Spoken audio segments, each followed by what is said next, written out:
pronouncing, but your name is Wesonga. Wasonga. Wasonga. Yes.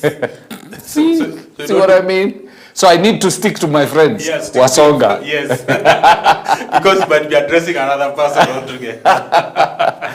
And we have George Ngaira with us in the studio. Welcome, gentlemen. Thank you very much, Fred, for having me. I believe you guys spent your Easter pretty well. Yes. We didn't have a session last week. We allowed you to go and see, who. Uko nyumbani. You enjoyed your Easters? Absolutely. Yeah. It was good. It looks like, the president also enjoyed his Easter pretty well. I mean, he was planning a trip to China and he was going to China. And it looks like he may have gotten some goodies. Oh. Yeah, from, I think as it is now, it's so difficult to trust President William Ruto. Why? Even though on papers we can see some goodies coming from China, but I will say they are goodies until we see them.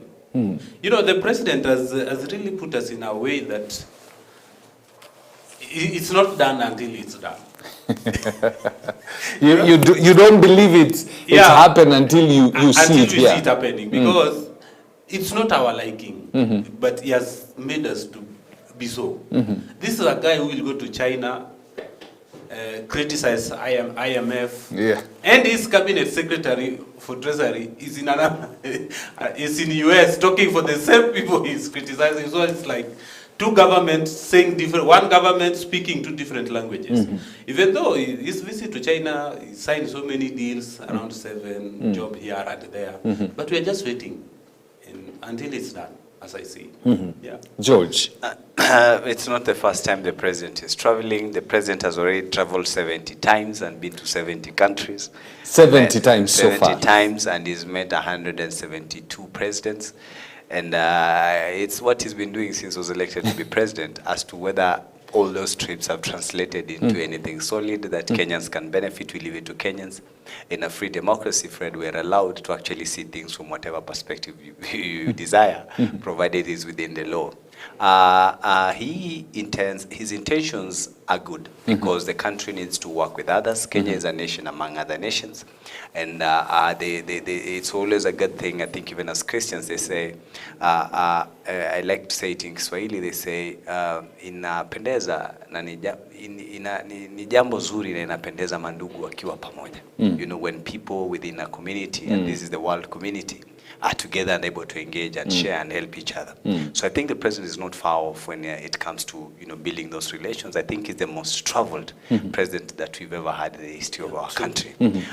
President Kenyatta never left this country more than 15 times in 15 years. The Mzee was always at home. Nyayo was here for almost 24 years. He didn't even hit the 70 times that this president has done in 2 years. Yes. You understand? And of course, we know President Kibaki as well. He was a laid-back guy and only traveled when it was necessary. I doubt if he did 50 trips. Mzee was always around.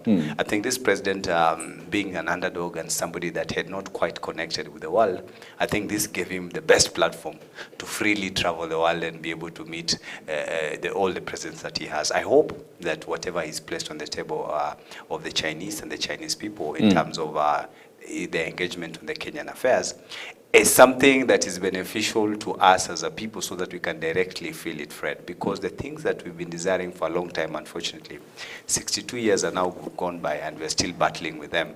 So it's almost like somebody was telling me the other day on a different show that it's interesting that President Moi left government in 2002 when the national budget is just 500 billion.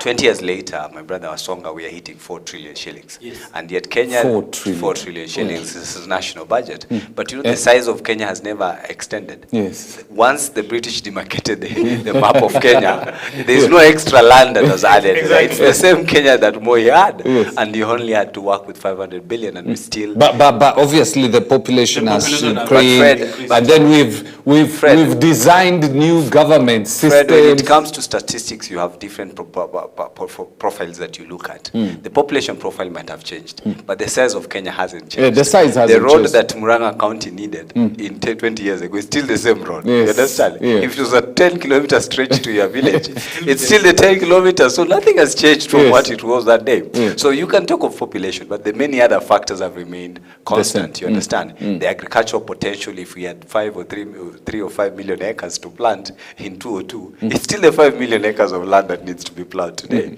But the president has the benefit of having a 4 trillion budget. As to whether that has translated to Kenyans, once again, I leave it to the people. But I hope the president is working in good faith in the interest of Kenyans. Yeah. But Fred, just if you may allow me, Yes. I would say that the president, whatever the president is doing, is for the interest of Kenyans. As my brother Ngaira put it, presidents has traveled a record 70 times, and Kenyans are still complaining. So, what value does all these travels and visits add to the Kenyan people? It doesn't add any value. So it is like, is it on a tour mission? Maybe doing what? Even the other day. I wish he could even be traveling this thing and becoming a good ambassador to Kenyans and even to attract investors and tourists. At least our hospitality department could have been booming. The same person who is complaining that it is hard to get compliments from Kenyans and thanking other foreigners. So he cannot even appreciate Kenyans. What value does all this, the 70 travels, has added to us as Kenyans? How does it even benefit us? Yes. Okay? Because what we should be concentrating more on is when the president jet out of the country, he spends taxpayers' money, a lot of money. You want to tell me that president go to China with 1 million or No. 100,000? It's million of shillings. What do we get in return? For the That's the key thing. exactly. If Because you for look at the record deals, 70 if you times, look at the deals he has signed, he seems to have signed quite a number of deals. But Fred, every time president jets out of this country, he signs deals.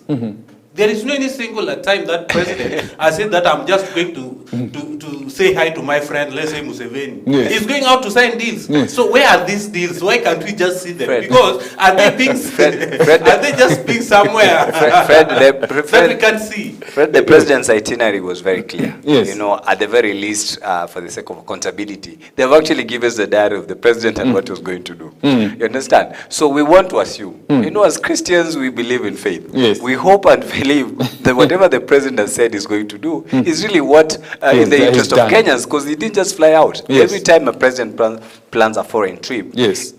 usually is a long planned affair. Yes, They it's not know, just something they you didn't woke wake up up and say let's yes. go to China. There's something maybe they've been bidding for the last couple of months and then narrow down to the issues that they want to come and do, so that even President Xi and the people of China and maybe the business community, Yeah. those ones that he's engaging with, are able to understand why this president is coming and on Yes. what issues, so that they can also prepare themselves, Yes. you know, for that engagement. If they're coming on infrastructure or in agriculture or Yeah. trade opportunities, Yes. it's usually factored way. That's why the Minister for Foreign Affairs was there earlier than the president, is to be able to prep the individuals that they're supposed to go and meet. Yes. So as Kenyans, I'm saying, and as a Christian, we hope that, you know, we The aspect of faith, I think George is unable to even say the words. I would not want to go the aspect of faith Yeah. as a Christian, from a Christian perspective, because if we have to go that aspect, then we might find ourselves the Sakaola way, which might not be good for all of us. Yeah. Well, I think from a common mwananchi perspective, from that guy somewhere in Kakamega, Yes. that Kasosho, Yeah, in or from Shamberere. that grandmother somewhere in Karungu, Yes. we always want to see that what goodies does the president come in with every time the president spends our money and get out of the country. Okay, from that common guy, yani, we'll want to have that explanation, like how you could explain to a grade 2 pupil that I'm going out, this is what I'm bringing. For example, myself, I'm a father. Every time I step out, my children expect that when I come back in the evening, at least I carried something for them. Yeah. The first question they will ask me every time I step into my home, Yes. Daddy umetuletea nini? Yes. Yeah.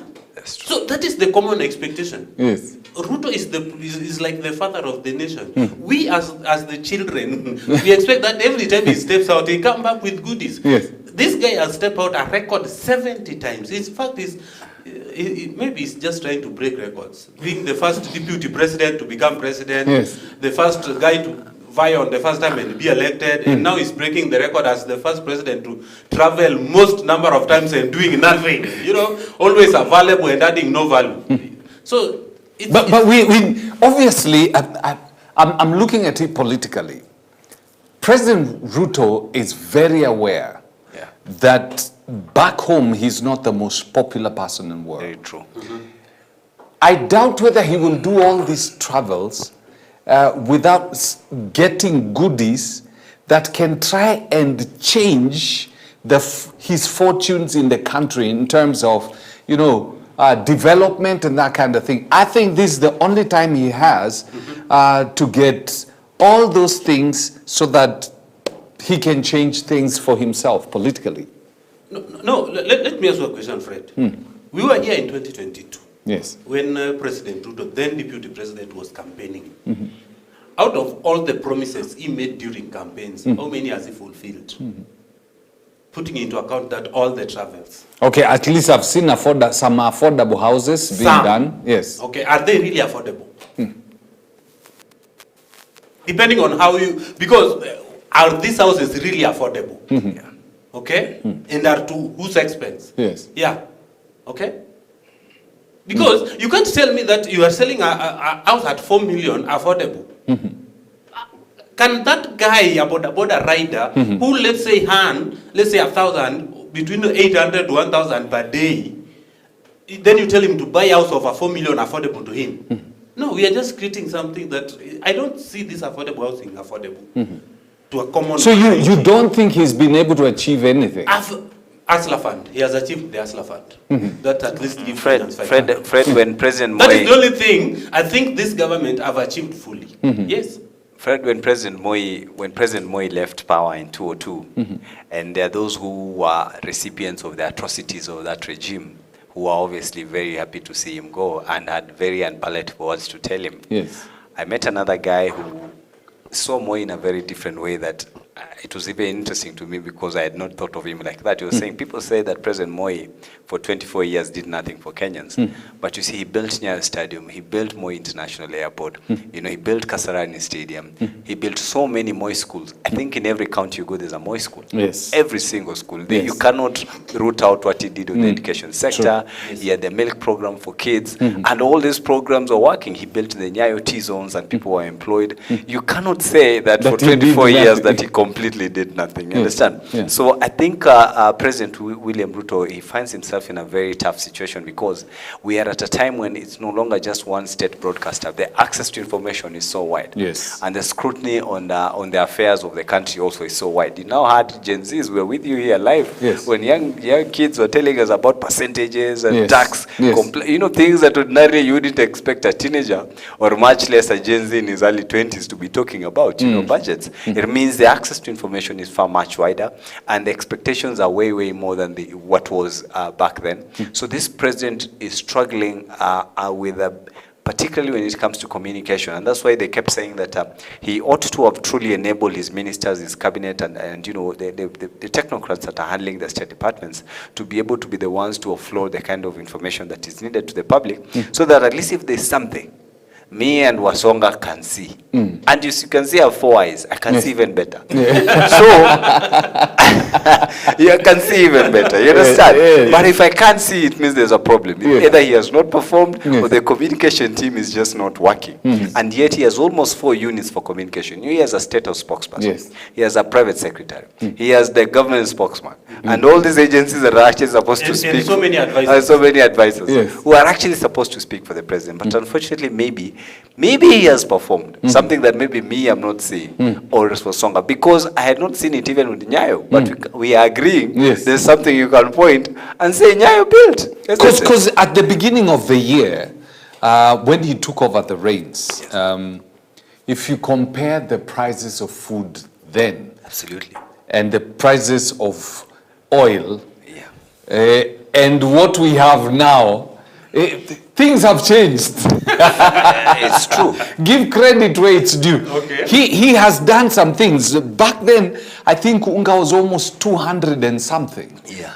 And right now, I don't know. Alan is the guy who goes to the supermarket. Yes. Or Alice is our director on the other side. How much is a packet of Vunga? Alice probably goes to Quickmart. Alice goes. Sorry. Alice, she's not speaking. 160. 165. Okay. Alice, kwani uendangi shop? Oh, it's 165. So we were at 200, it's now 165. So it's possible to, as you're alluding to, it's possible that there are things, now clearly that you're almost agreeing with what I'm saying, yes. That it's possible that there could be a couple of things that the president has done that is right and is for the benefit of Kenyans, but maybe we've not looked at it. And when he left, when President Uhuru Kenyatta left office, I think we were looking at fuel at around 159 there. Yes. It's now when we are back at 170 something, and you know, we are playing within that circle. So there's no doubt that at some point it had really gone up. The price of Vunga as well, you know, the 210s that now is everywhere on TV was really the price, the market price for the product. And obviously, we are now at 165, okay, depending on the brand. And the Kenya maybe shilling, even the reason US why dollar. Alice was taking longer to give you the price is because her, like me, we receive maize from the bush and we go and just mill it in a neighboring. We just go and mill it in a neighboring portion mill around. So we are not so sure of the price. We can leave Alan and others to go to the supermarket, but me and Alice, possibly, we are just milling our own flour. And you get maize from home and you mill it. You know, so okay, depending with how you source your maize, then the price could vary. So those are the things I'm saying, that there's a possibility that maybe there are things the president has done. But you know, he needs then a good platform to be able to promote it, so that now an average Kenyan can be able to pick it. Because Fred, the people who vote are the average Kenyans. Yes. These ones that spend their time in supermarkets and malls sometimes are too busy to show up to the ballot. Yes. But when you look at even Nairobi here, the people who actually turn up for votes are those who's living in informal areas, because they're the most hard hit. He wants to know, will the price of Unga really go down? And if it goes with attention, goes down, it makes a big impact. That's why they showed budget. up the most. You know, Fred, as a father, because you have dependents, anytime you wake up, you plan to go back home with something. Yes. So you are keen on your revenue and how you spend it. But for somebody else who already has the money, he's probably sleeping as we are speaking here. Yes. You understand? Yeah. Because somebody else has probably worked hard for him, or he's already made his money. Yes. So he might not be so motivated to participate in this election. So the president needs to be able to either perform well, so that the average person can visibly see and say, this is what this president has done, or be able to communicate well if he's done well but people do not understand it, so that the regular folks in the villages are able to do it and use all the platform. You know, one time when one of our different networks was starting, when this advent, we came into this era of ethnic radio stations, the local native radio stations. You know, the first time that proposal was given, somebody said, no, this is a tribal, this is tribalism. We can't allow you to have a station that is broadcasting in Kikuyu. You want to incite Kikuyus or Luyas or Luos, you know. But the person that was priming that, was taking that route, had seen the market, because he understands the 6 million residents of Western Kenya today, there's only just 20 or 30% who are urban. The other 70%, including our grandmothers and uncles, 90% of time, they speak on the local language. And the best way to reach them is actually in the language that they...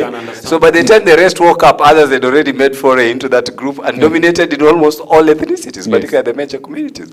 So the president needs to be able to work on his communication, so that he's able to communicate better, because as of today, we are struggling. Even somebody as detailed as me, who's big on research and feeds on so much information, I can't expressly say that, because this president, the things he said which were quick. He said, I'm going to form a small and lean government and get rid of the bureaucracy that is making our government expensive. That's why he kept saying, you remember when he was telling the opposition, sorry, the Azmi at that time was telling them, what do they just want VT? You know, they want to create seats and prime ministers' positions which do not exist in our, they do not exist in our, even in our constitution.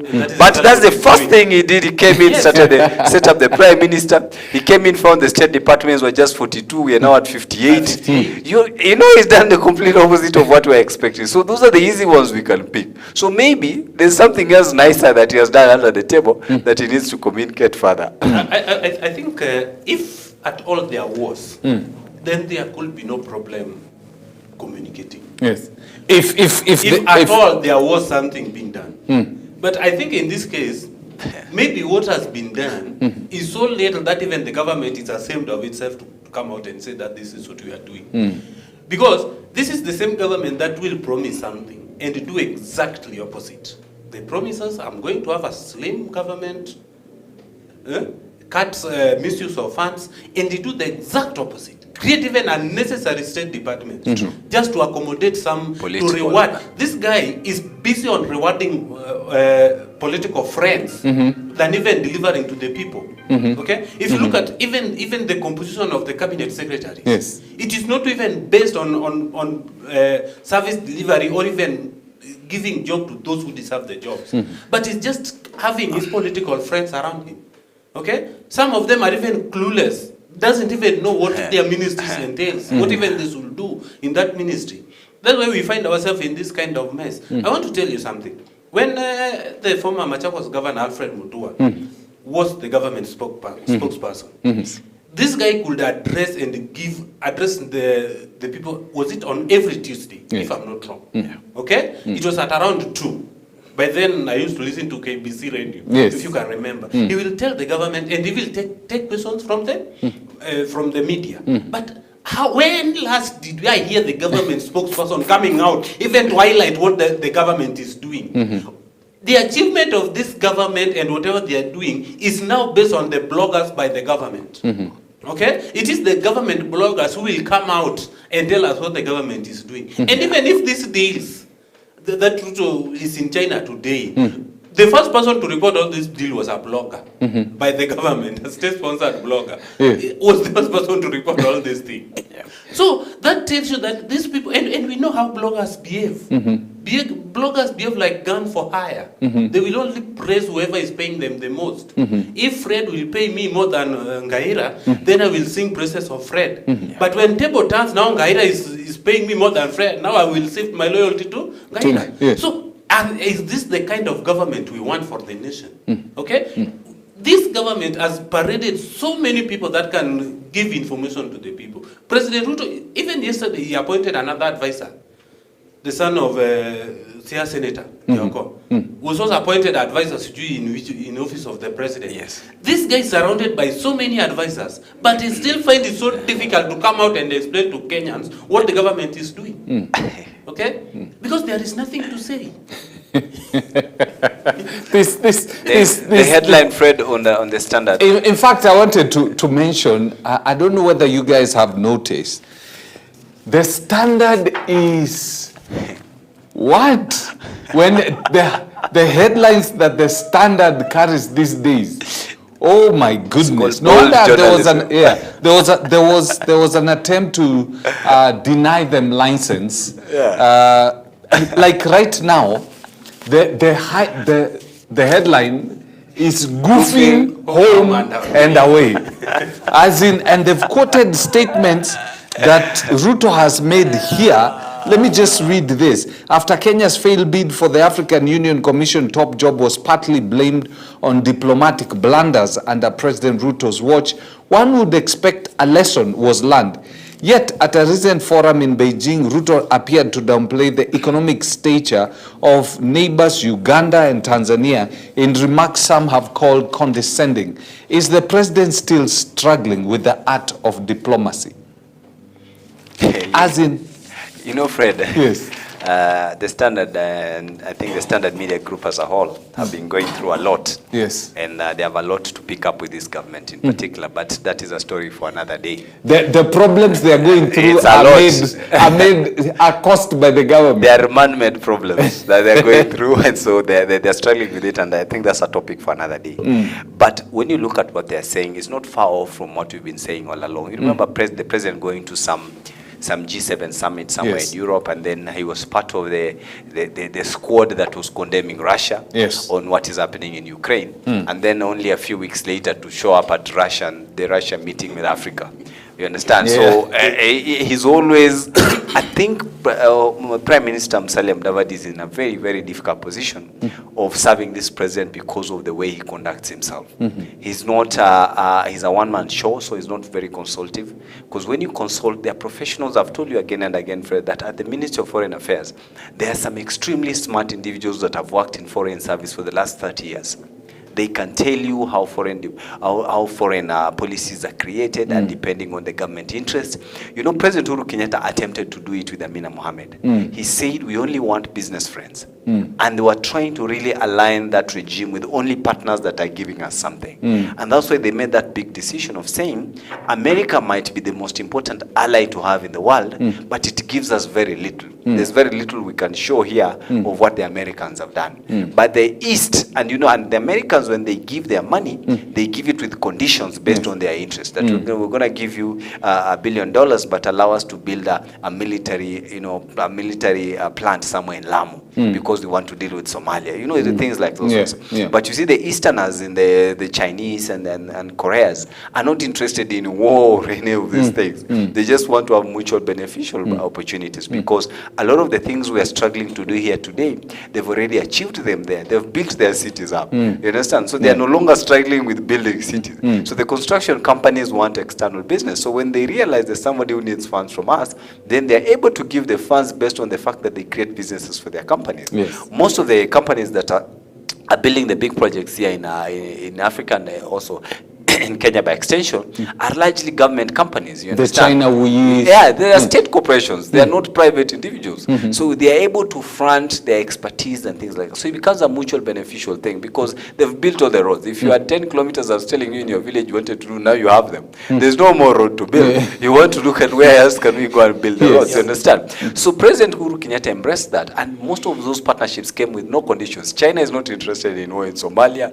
They're not. Look at the Japanese. When you walk in this country, you can be able to see, you know, the Dongo Kundu project, you know, what JICA has done, Ngong Road, and those construction companies they've done. Chinese are everywhere. In this city, the expressway is Chinese. The SGR is Chinese. You can see their work. They're the ones building the Talanta Stadium. You can see what the Chinese do, but you can't show us what the Americans have done. At least not an average Kenyan. An average Kenyan cannot say, these are... Actually, what have they done? You can't, you understand? So President Uhuru Kenyatta was right on the money when he said, maybe our real friends are in the East, and he went big with them. And you can fairly see what they've done in the country and point. You understand? But you can't do that with the Americans. So this president doesn't know which way to go. He hasn't made a clear foreign policy that what is his mission as a regime or as a government, that this is what we want to pursue. For example, China is, we have countries in Europe that have a shortage in labor.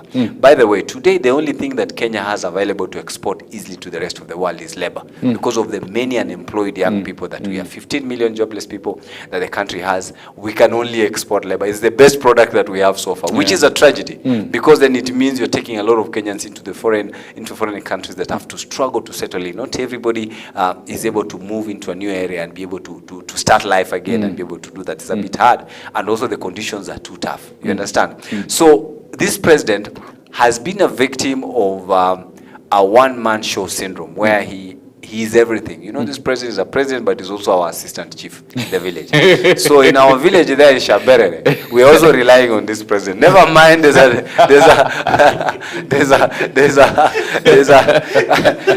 mind, we have an assistant chief there, you know. So you have cabinet secretaries who are there and are supposed to advise the president. You know, legally, the president is supposed to receive advice from the cabinet because the cabinet has the benefit of the state departments and technocrats to be able to build a policy on an issue, so that by the time the CS is coming on cabinet, he's exhausted all the bright ideas that are within the state department, that he doesn't need to create another amorphous advisory team to advise him. You understand? Because what that has created in the public service is a lot of idle public servants. You go to the State Department of Planning and Economics there. Fred, I've told you there are friends there I know who come from Harvard.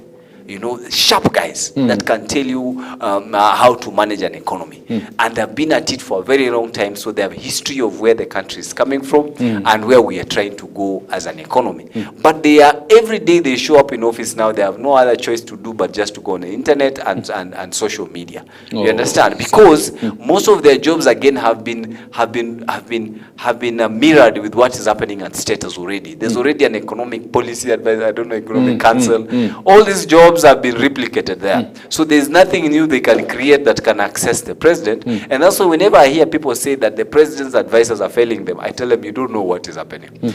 Somebody was telling me that maybe in this cabinet, what happens is that when you go into settle, some of them, you pack their brains somewhere in Kawangware or at Gate D before you go in. Because there's already enough brains in that setup that we don't need, So they're working brainless, quote unquote. Yes. And that's the tragedy, because then the leadership style of the president is not one that is consultative. It's one, and you saw what Biden Muturi said, that most times the president comes with an already made up mind that he wants ABCD to be done. So as cabinet members, you can only try to garnish the idea with some new ideas, but you can't really change what the president has decided, which is different from what President Kibaki used to do. He allowed ministers to work. Yeah, he said, you are young, I lack your expertise in economy and planning, I'm giving you the department, you conceive what Kenya needs as far as the economic policy is concerned, and what is the vision of where this country should be 20, 30 years. That's why they created the Vision 2030. It was a 30-year program that was supposed to envision what Kenya would be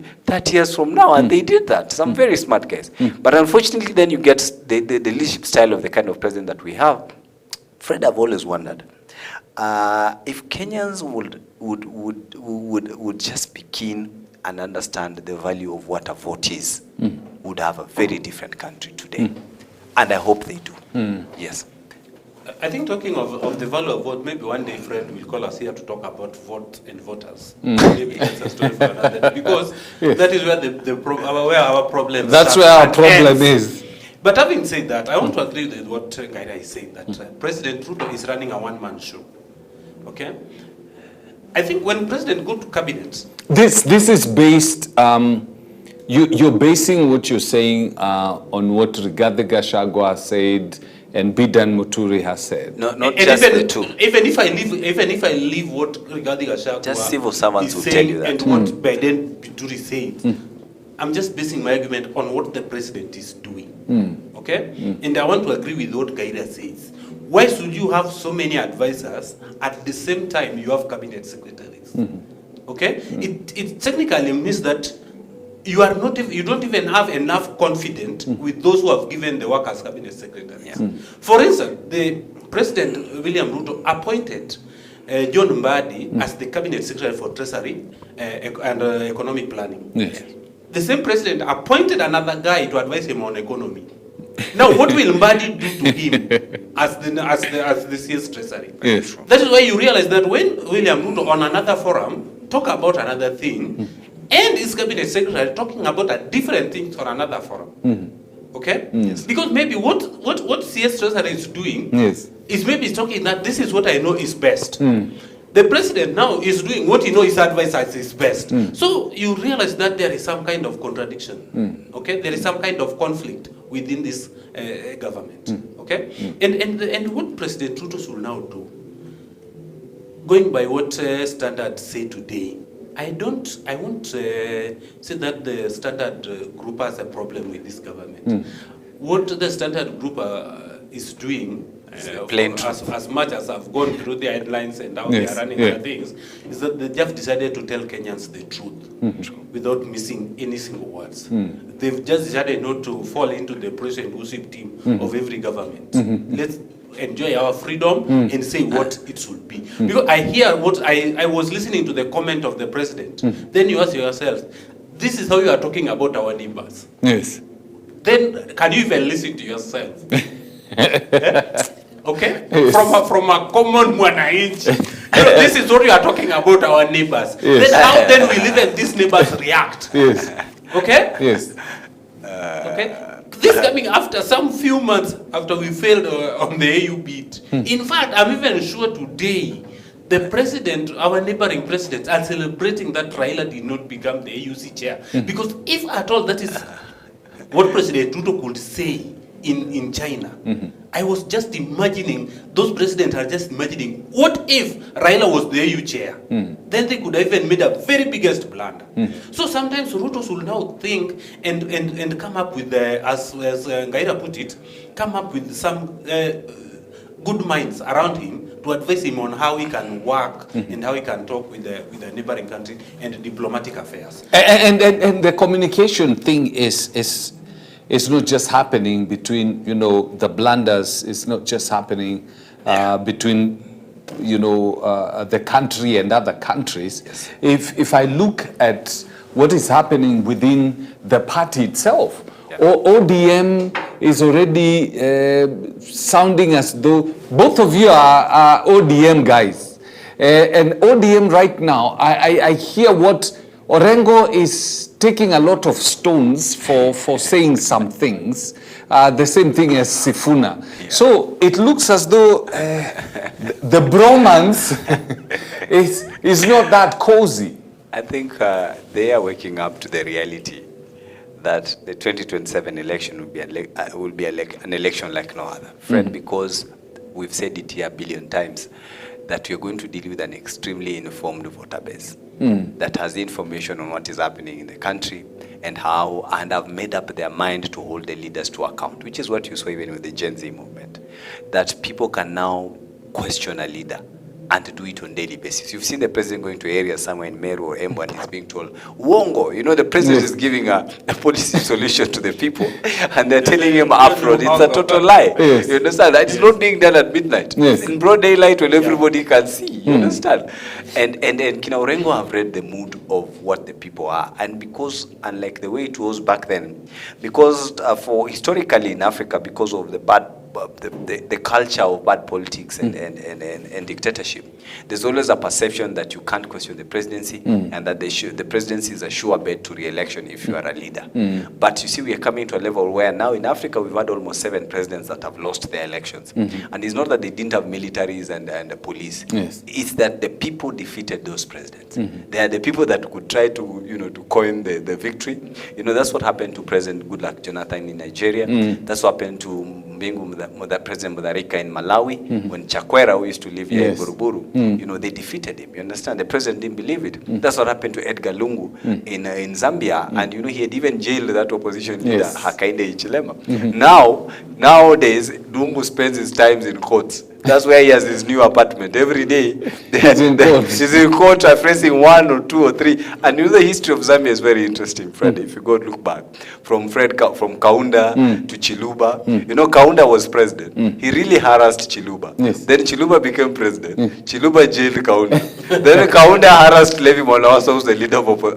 Chiluba harassed Levi Monawasa, who was his opposition leader. Yes. And then when he lost president, Monawasa came in, jailed Chiluba. So they've jailed each other all through. Yes. It even took the begging of President Nyerere at that time to go and beg Chiluba to release Kaunda, who was in jail. Yes. Who was in jail. Even this president jailed Hakainde Hichilema, and now he's on his way to jail. You understand? Because times have changed, friend. And I think Honorable Orengo and others, remember, James Orengo is the longest serving elected politician in Kenya alive today.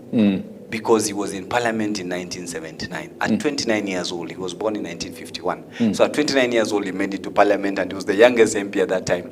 And today he's still a governor. There's nobody who was elected in 79 who's today unelected, at least for the members of parliament of that parliament. Yes. That is today can say he's still serving anywhere as an elected. He could be a political player here and there, but not as an elected politician. So he has the highest experience today of any elected politician alive in this country.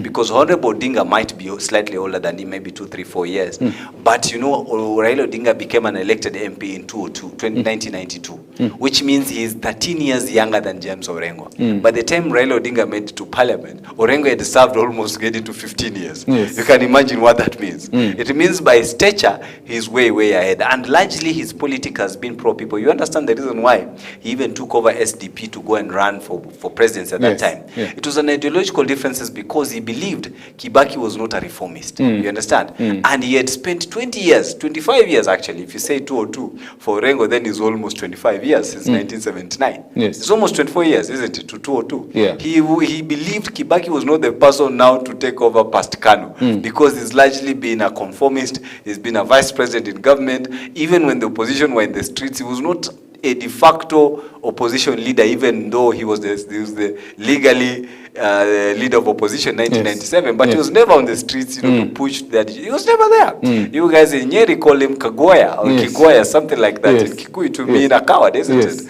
That he was somebody who was not. So they felt that this is not the person we should hand over government after all the years of being tormented by Nyayo, you understand? And he seems like a people-driven kind of a politician over the years.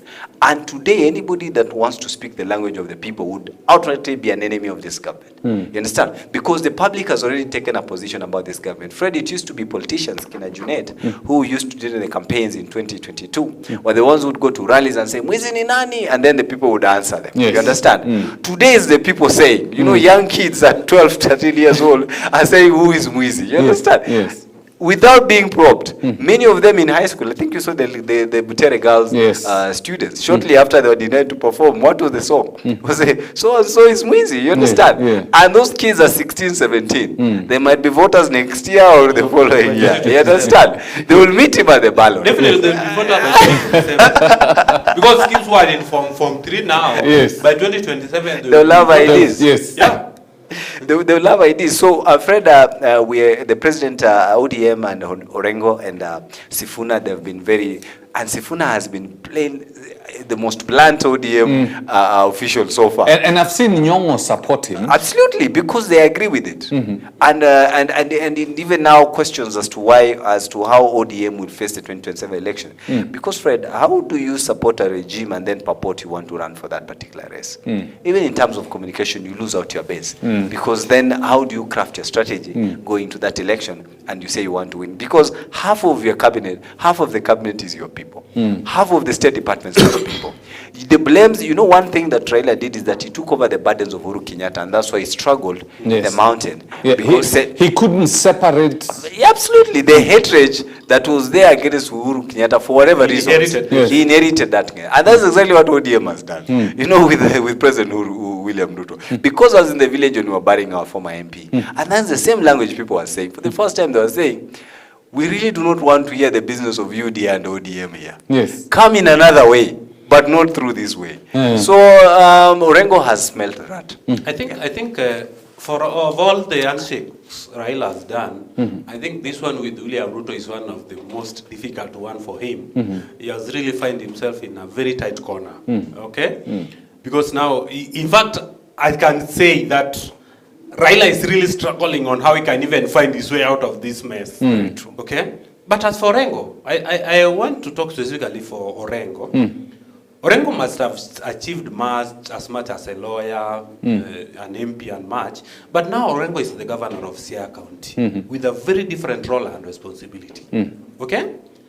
Serving his first term and maybe hoping to get re-elected. As the governor of Siaya County, which also make you like a mini president in your own right, I would really be so much interested to see what Orengo has done specifically for the people of Siaya. So that we cannot avoid this character whereby a leader will blame others but does not even see his own mistake. Okay? You have a lot of tentacles in that area. So how has he performed? That's what I'm saying. Before I could even support or agree with, or disagree with what Orengo is saying, I would really be interested to see what Orengo has done 2 years as the governor of Siaya County. Because now, as the governor of Siaya County, he has a budget of some good billions of savings.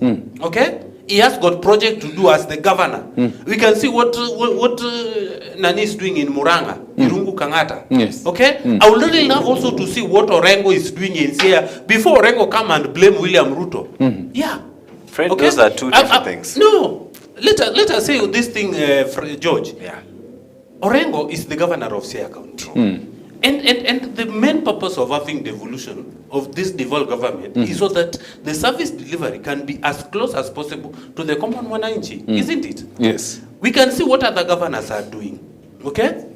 before the governor blamed the president, what have you done with the little that you've been given by the national government? Because you can't tell me that for the last 2 years, Orengo has not received anything from the national government. So before Orengo blamed Ruto of messing up this country, I will also question him, how far have you messed Siaya County as the governor? Before even Ruto messed this Kenya. Or has only Ruto messed the country and you've not messed your own Siaya County?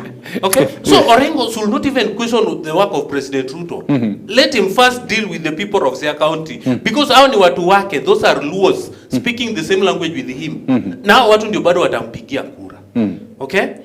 He has not done much for the people of Siaya. You're seriously not impressed about Orengo's work. Exactly. Yes. Because you know what, Fred? Let me put it in this perspective. If I cannot maintain my own home or my own marriage, I cannot make it to be good. I don't think I have the moral right to comment on another person's marriage if I cannot even make my own home. Okay? If my home is at mess, then I don't even have the moral right to comment on another man's home. Let me make mine first so that I can even be an example. Look what we are doing with the little we have. But this guy is not doing much he will do with the much he has. Yes. Okay?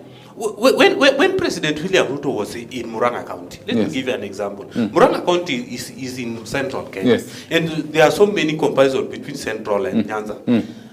I saw Irungu Kangata. Irungu Kangata approached president on a public rallies, demanded development project from the president. Okay? What he wanted the president to do to the people of Murang'a County. Because it is the people of Murang'a County who elected him the governor. And he is answerable to the people of Murang'a. Okay? When Orengo got opportunity in front of President William Ruto, he didn't even mention one single thing he wanted the president to do to the people of Siaya County. Instead, he was busy criticizing and saying to you what he should not comment. The thing he ought to have said when he was the senator or the MP. Now he has a responsibility as the governor. That is where I get it all wrong, Gaira. And on this, I won't agree with Orengo. He has a responsibility as the governor. Okay? You know, Fred, those are two things. You are much exposed. Yes. Yes. What can you even say? I'm not from Murang'a County, but at least we can see. Yes. It's as Ngaira put it, we are so much exposed to information. We can see what the good governor of Murang'a is doing. Yes. We can even see, because we are exposed to information, what the good MP of Kiaru is doing. Yes. We can see what Babu Owino is doing in Embakasi East, even though we are not from Embakasi. But what can we see Governor Orengo is doing in Siaya? Nothing. But they are now busy blaming the president. My friend, make your own home, make it good first, then you can come blame others. You know, Orengo acha kuchezea watu. Unajua, there is this character in Luo Nyanza. Yes. That I think our leaders or my brothers and sisters from Luo Nyanza should now start thinking of. When we elect leaders, and these leaders fail to perform their primary responsibility, now they will come to start to blaming others or crawl around Raila and get seal from Raila. I think it is high time we get around that. I'm speaking as someone who comes from Luo Nyanza. Okay? As much as Ruto might not be good, as much as I might not agree with what Ruto is doing, but for the Luo Nyanza, we have 4 governors getting a budget allocation every financial year. Let us first see what they are doing with the little they are getting from the national government. Because that was the main purpose for having the devolved government. Okay? Let us see how our roads that are devolved doing. The nurses, the ECDs, what are you doing for your people first before you blame? Even the Bible says that hata ile kidogo uko nayo utanyang'anywa iongezewe yule mwenye ako na mingi. Kweli. Yeah. You know, Fred, one time here in town I met some individuals who were Christians because we are followers of Christ. And so we are followers of Christ because we believed what Christ stood for. That's why we're Christians. So I met these guys and they were saying that Jesus Christ was not real, so they are not Christians, so they don't believe in Christianity. So I asked them, who are they? I asked them if they're devil worshippers. They didn't give an answer. But they were neither Muslims or whatever, any other religion. They're just operating around here. Later on, I saw them trying to register a movement saying they are called atheists, that they don't believe in anything. anything. Yes. So for them, they are neither devil worshippers or Christians. Yes. You understand? Nor Muslims. They are nowhere. But you see, as they were doing that, they were walking in town, and I saw them doing something for the street children around there. It was a good deed. These were potentially devil worshippers. Now that they don't believe in God, we want to assume they believe in something else. You understand? Yes. That's why they don't believe in God. So they could be devil worshippers, but they were doing something that I thought was good to humanity as far as the street children program was concerned. So I am saying I do agree that we've had a challenge with not just Siaya, my brother. You know, the governor of Kakamega today, somebody was telling me that when Governor Oparanya overperformed, because when you land in Kakamega town today, you might think you're in the CBD of Nairobi here. True. Because the big dual carriage and the big stadium, the Bohungu Stadium, you go to the level 6 hospital, you can point like this and say Oparanya. Courtesy of Oparanya. You can point and say, there is something here. Yes. So somebody was saying that during the campaigns, one of the characters telling me, you know, Ngaira, even the next governor of Kakamega doesn't need to work. He can just hide behind these Oparanya projects and eat money, because people will still see every time, because Kakamega is very vast, every time a new Kakamegan arrives in town, he'll say there's development, not knowing it was actually somebody here. So we can't point to what this current governor has done. But just to add something, Yes. Just a point as you comment on the Orengo issue. Remember, Governor Oparanya was elected as an opposition governor on an ODM ticket for 2 terms. The first term of Governor Oparanya, there was no any good relationship between the opposition leader Raila and President Uhuru Kenyatta. Completely. But at least what Governor Oparanya did is still visible in Kakamega, as Ngaira could say. So that can just tell you that a governor does not have any excuse to blame any president whatsoever. Because the president, whether the president likes it or not, the county allocation will reach that county, whether the president likes it or not. Yes. Absolutely. So I was saying, Orengo, just like the many other governors, we can have the very many complaints, reservations as to how they perform their duties, and I completely agree with him. And one that has been a challenge even in ODM, as far as our choosing of leaders is concerned, is that sometimes you have extremely underperforming governors or elected leaders that only need to hide behind Raila's court to be able to survive politically. And I think it's worse in Nyanza, isn't it? True. So that is that having said. But Governor Orengo was addressing something else. He was alluding to the issue of sycophancy to government vis-a-vis development. And that's why when you look at it, if you pick at his speech specifically, or the one that he made at the burial of George, the Raila's bodyguard, he said, Siaya County deserves development, whether or not it's talking government language. You understand? He was alluding to a right that the people of Siaya deserve, which has been the... Fred, I've told you here many times that for 60 years, we the Westerners have been the victim of political persecutions from government to government to government, to a level where it was almost a curse to have the identity of being a Westerner. And even much worse, because of the history of our lives and how we've lived there, between the Luos and the Luyas and the Kisses, I've told you sometimes it's difficult to differentiate between George Oyuka, which is my middle name, by the way. Yes. I'm called George Oyuka Ngaira. Oyuka was my great-grandfather who was born, my father's grandfather was born in 1928, Fred. His father, he was called Nathan Ndunde. Ndunde was his father. Ndunde was born in 1894. He was called Ndunde Oyuka. Oyuka was his father. You understand? Yes. He's the person I was named after. So he was born somewhere in the 1860s, 160 years ago. You understand? I don't know where he's from. Maybe he was from Migori. You understand? Because of the history of how we've lived there. So sometimes it becomes very hard to differentiate between Oyuka, Oyugi, and Onkundi. Yet these are people from completely different ethnic identities. And for years we've been persecuted for it. By association, we've been victims of state brutality. So sometimes the trauma of being in opposition has affected us. It's like we are so much used to opposition. That's why I've always asked my brother Fred here to show us the trick of being successful and making the right vote every time. You understand? Because it's traumatized. Yesterday I was with a friend of mine called Kamau, somewhere in Rongai. And Kamau told me that it's felt that nyinyi wajaluo mmezoea opposition sana. Hata kama mko kwa serikali bado mnapinga tu. Yes. No, it's nature, by the way, Fred. You know, Fred, For example, in your house, Yes. if you're used to sitting in a certain position and you're always getting the reflection of sunlight in a certain way, and you've done it for a long time, you're always used to, when I sit here, I'm always expecting feel some sunlight to comfortable. come from sunlight. Yes. You understand? You get used to it. Yes. That if somebody comes and closes that curtain or there's some shadow now, Yes. you will feel you're in the wrong place. Never mind, it's a good thing to be in a fairly, you understand? So I think Orengo, him was trying to allude to that because that had been the norm. That, for you to get development, you have to be in government. And that then attracted the culture of exclusion and made other people, anytime they didn't vote for government, they were treated as people who didn't deserve even a single tarmac of road. You understand? Yeah. So he was saying in Siaya, we do not need to be sycophants. That is It's what he our was right saying. to access. Yeah, and if you check the video, that's what he was saying. Because of what Kina Junet, Junet said one thing that was extremely treasonous. He said, he's a leader of minority in parliament. Yes. You understand?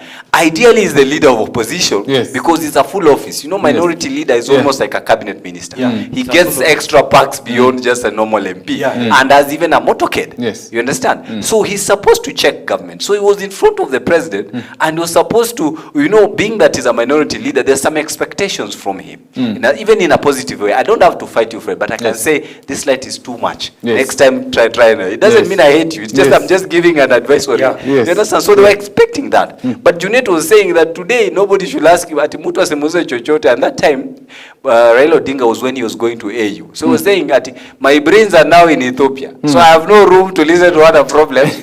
This is an MP that's supposed to conduct oversight. You know what, Fred? I think- As we bring it down. Sometimes when I look at the current parliament, then I feel sorry for this nation. And maybe one day we'll talk about our elected MPs before even we blame the president. Because if you look at the kind of brains that is in parliament, out of the 249 elected, around 290 elected MPs, 47 elected women reps, plus the nominated MPs, then you think that there is a very big problem. Out of those, the 349 people sitting in that parliament, you cannot even count up to 15 who are on their right senses. Majority of them, then you ask yourself, people like Junet, if a leader elected by the good people of Suna East can say that, don't ask me anything, At his brains is currently in Addis. And this is someone that has been elected a record 3 times. Yes. Then what kind of people do we have? And that is what Orengo was alluding to. Okay? That we do not need to be sycophants to the system to get development. Siaya deserves its fair share. The only problem that even Orengo was saying that, but Orengo should also know, as someone who was on the front line into the birth of the new constitution and the devolved function, he should now come and tell his people that even if we are not part of government, we also have our own government, however little or big it is, so that let us also concentrate on this government and make it. And as such, it should also lead by example. Okay? So, tell people that, okay, I'm the governor of Siaya. I don't support this government. I didn't even vote for this government. Yes. But the little I'm having, look at what I'm doing in Siaya. This is what I want you, my brothers and sisters from Lonyansa, to be doing as elected leaders. We don't have to, even me, I didn't beg this leader, but this is what I'm doing. So you don't need even to beg. You don't even need to be a sycophant. You can as well do what I'm doing in your respective areas. But this someone who has done nothing, and saying that we should not do this thing. Maybe if we look at what Governor Nani is doing in Omabe. Yes. Governor Wanga. Yes. Very impressive. It's very impressive. Look at what Governor Wanga is doing in Omabe. I think she's the best performing Okay? governor. In Nyanza, look at what Governor Wanga is doing. But now, then come to Migori County. We don't even have a single stadium. Look at it. Now this guy will now come and blame the president of not doing. My friend. Okay, let's try to bring this down. I'm being told time is up. Time is up. Your closing comments. Fred, as I've always said, no Kenyan made a mistake by going to the ballot to choose a leader of his own choice, because that's what democracy is. But once leaders get elected, they owe a duty to serve the people. But also, most importantly, with the people, we have a duty to make sure we hold our leaders accountable, because the government of Kenya is not an NGO, it's funded by our taxes, and we deserve to be served efficiently. Your closing comments. I will just say that as voters and as Kenyans, we should know and value the power in our votes. And every time when we vote, we should know that this vote means a lot to us as Kenyans. But if at all we will continue to allow bad governance or these leaders that will continue to not do the right thing to get into power, then as the people and as voters, we lose our right to complain. Yeah. All right. Well said, and I'm not actually not going to add any word to that. Let those words that have been spoken here just simmer. You are the creator of the problems we are facing in this country. Yeah. And you are the solution to those problems. True. So with that, we bring the curtains down on the show to have yourself a lovely morning. Thank you very much, gentlemen.